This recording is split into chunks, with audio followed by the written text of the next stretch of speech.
തുരങ്കപാത നിർമ്മാണ സ്ഥലത്തെ മണ്ണ് മാറ്റണമെന്ന നിർദ്ദേശം കരാർ കമ്പനി അവഗണിച്ചുവെന്ന് മുഖ്യമന്ത്രി വി.ഡി. സതീശൻ. മഴക്കാലം മുന്നിൽ കണ്ട് മുൻകൂട്ടി മണ്ണ് നീക്കം ചെയ്യണമെന്ന് വയനാട് ജില്ലാ കളക്ടർക്കും ദുരന്ത നിവാരണ അതോറിറ്റി നിർദ്ദേശം നൽകിയിരുന്നു. എന്നാൽ കമ്പനി അത് പാലിച്ചില്ലെന്നും മുഖ്യമന്ത്രി പറഞ്ഞു.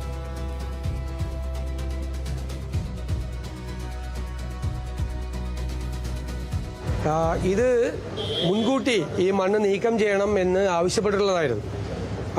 ജില്ലാ കളക്ടറും ഡിസാസ്റ്റർ മാനേജ്മെൻറ്റ് അതോറിറ്റിയുടെ ചെയർമാനും 20-ാം തീയതി തന്നെ ഉത്തരവിറക്കി ഇതെല്ലാം നീക്കം ചെയ്യണമെന്ന് പറഞ്ഞിരുന്നതാണ്.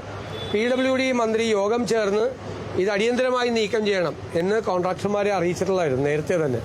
പക്ഷേ അവർ അതിൻ്റെ കരാറുകാർ ഡിസാസ്റ്റർ മാനേജ്മെൻറ്റ് അതോറിറ്റിയുടെയും ജില്ലാ കളക്ടറുടെയും മന്ത്രിയുടെയും നിർദ്ദേശം അവർ പാലിച്ചില്ല.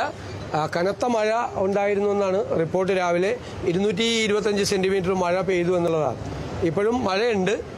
വലിയ മഴയല്ലെങ്കിലും രക്ഷാപ്രവർത്തനത്തിന് പ്രയാസം ഉണ്ടാക്കുന്ന തരത്തിലുള്ള മഴയുണ്ട്.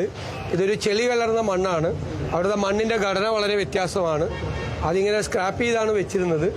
അത് നിലനിൽക്കുന്നതല്ല എന്ന് ഡിസാസ്റ്റർ മാനേജ്മെൻറ്റ് അതോറിറ്റി അവിടെ പോയി തന്നെ കണ്ടു പരിശോധിച്ച് ബന്ധപ്പെട്ടവർക്ക് അവിടെ ആവശ്യപ്പെട്ടിരുന്നതാണ്. ഒരു കരാറുകാരാണ് അത് നീക്കം ചെയ്യാറുള്ളത്. എന്തായാലും വളരെ ദൗർഭാഗ്യകരമായ ദുരന്തമാണ്.